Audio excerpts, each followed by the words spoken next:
বাবা বলো। তোমার সঙ্গে আমার কিছু কথা আছে।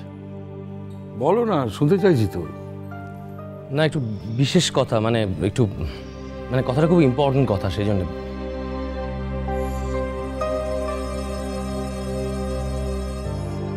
কাল অমর তো যে কথাগুলো বলে গেল, তারপর কি ভাবছো? মানে আমি বলতে চাইছি যে যে কথাগুলো অমর তো বলে গেল, সেই অ্যাসপেক্টে তোমার ভাবনাটা কি? আমার কাছে পরিষ্কার হচ্ছে না পুরোটা। দি দি দেখো দেখো দেখো, শুভ ওরকম হনহন করে কি কেন গেল বলো দেখিনি কর্তার কাছে? কাল থেকে মুখটা একেবারে অফ করে আছে কিন্তু। ওই এক ছেলে বটে, শান্তি নেই মনে। অমর্ত্যের কথা নিয়ে আবার একটা ঘুট পাকাচ্ছে হয়তো। চ চ চ দেখি চ।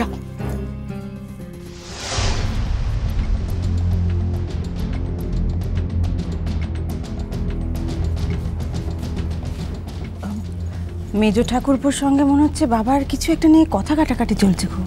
দেখোছো দেখোছো?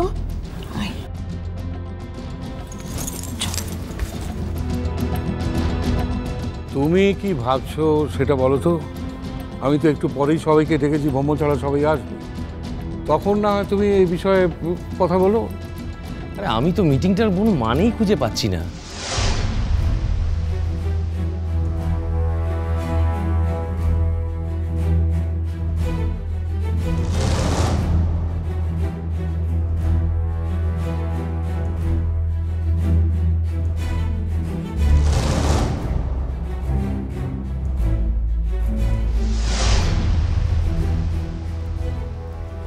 এই কাজল, কাজল, কেসটা কি? হ্যাঁ, কেস? বাবা সকলকে তলব করেছে কেন?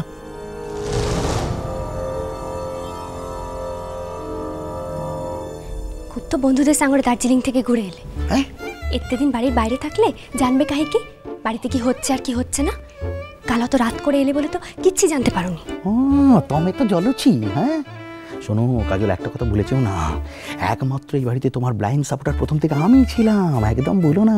এখন তোমাকে সকালে মাথায় করে নাচছে, কিন্তু অতীতকে ভুললে কিন্তু খুব ভুল হবে। অত রাত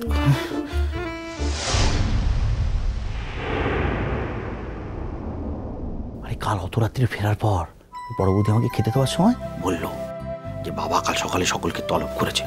তো আমি জানতে চাইলাম কি ব্যাপারটা, কি কারণটা কি। এতদিন ছিলাম না তো। বাবা মুখে রাটই কাটছে না, যতবার বলছি ততবার বলছে বাবার কাছে গেলেই জানতে পারবে। এখন দেখছি ওই হিমালয়ের কোলে থেকে গেলেই ভালো হতো। ওই কৌপিন পরে সন্ন্যাস নয় আমার ঠিক ছিল। আরে হাসছো কেন?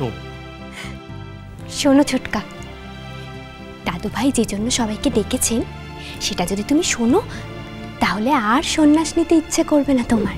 আর সেই কথাটা জানার জন্যই তো কাল থেকে মাথা করে মরছি। বিয়ের কথা বলার জন্য ডেকেছেন। বিয়ের কথা? কার বিয়ে? আপাতত তোমার নয় ছোটকা।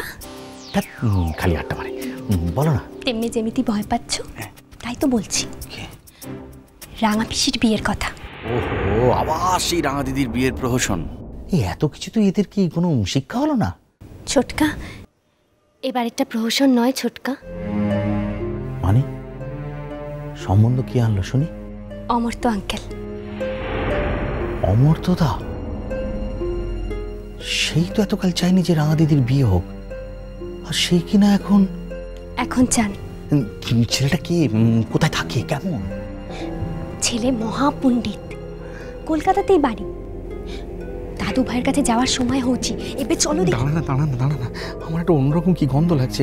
মানে ডাল মে কুছ খালা হয়। বলছি পাত্রটা কি, মানে অমর্ত্যদার চেনা কেউ? হ্যাঁ গো ছোটকা, খুব চেনা। অমর্ত্যদার চেনা? আমি কি কি বললাম, বললাম বলবো? মানে শোনার জন্য আমি জ্বলে পড়ে মরছি। বল না কাজল প্লিজ। অমর্ত্য আঙ্কেল নিজেই।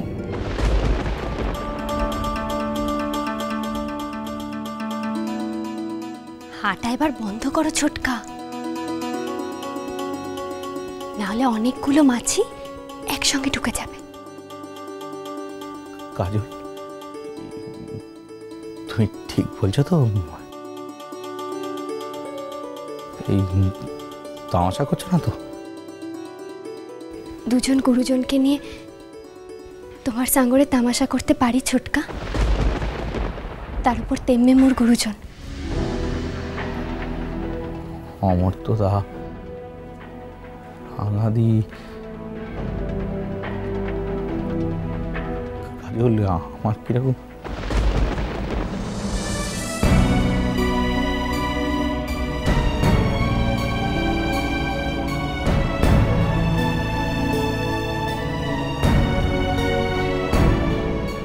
ছোটকা,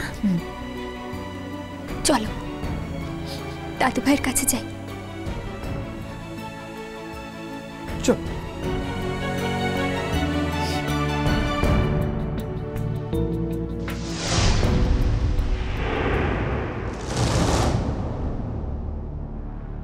আমি কিন্তু তোমাদের প্রথম থেকে সাবধান করেছিলাম বাবা, পই পই করে বলেছিলাম মাস্টারের সঙ্গে বাড়াবাড়িটা বন্ধ করো, তখন শুনলে না। এখন হাতে নাতে ফল পেলে তো। তুমি কি বলতে চাইছো শুভ? বুঝতে পারছি না, পরিষ্কার করে বলো। অপরিষ্কার করে কোনো কথা তো আমি বলছি না সোনা জেঠি।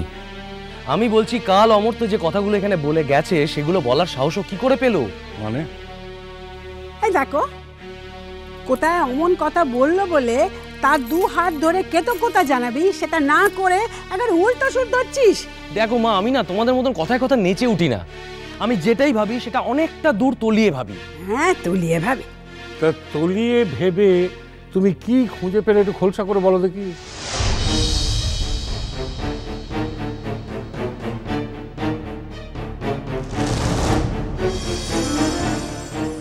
এরপরেও যে কারোর কিছু কথা বলার থাকতে পারে সেটা ভেবেই তো আশ্চর্য হচ্ছি বাবা। পারে পারে পারে, হাজার বার হাজার কথা বলার থাকতে পারে। আমি না তোমাদের মতো অল্প বুদ্ধিধারী নই, বুঝলে? আমি তো সারাক্ষণ লোক চড়িয়ে খাই। এই দুনিয়াটাকে আমি তোমাদের সবার থেকে অনেক অনেক অনেক বেশি বুঝি। বাহ বাহ বাহ বাহ, নিজেই নিজের বুদ্ধিকে তারিফ করে নিজের পিঠ চাপড়াচ্ছ।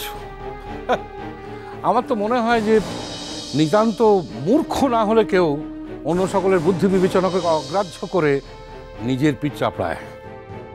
যাকে তুমি তো আলাদা, তোমার বুদ্ধিশুদ্ধিও আলাদা। তা তোমার ওই হাফ বুদ্ধি নিয়ে তুমি কি আবিষ্কার করেছো একটু যদি আমাদের বলো। দেখো বাবা, এই বিয়েটা হতে পারেই না।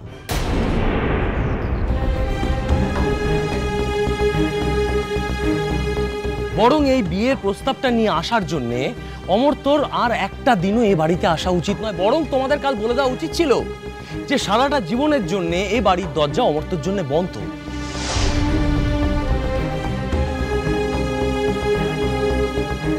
শুভ, তুমি কি পাগল হয়ে গেছো? পাগলের মতো কথা বলছো।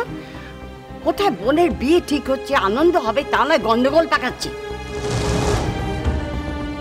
তুমি কি করতে বলছো বলো তো সোনা জেঠি? কি চাইছো? এই খবরটা শুনে আনন্দে আত্মহারা হয়ে উঠবো আমি? না না না না, তুমি তো হবেনি, হবেনি, তুমি হবেনি।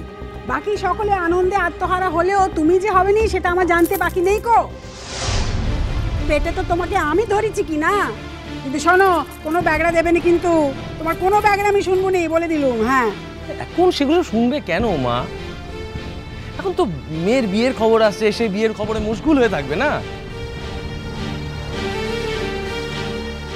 একটা বছর যেতে দাও, একটা বছর দেখবে নিয়ে এসে এখানে ফেলে দিয়ে যাচ্ছে।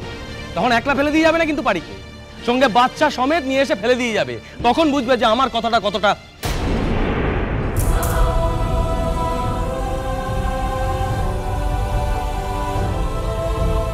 কি? এই শুভ, 100 ভাগ সঠিক কথা।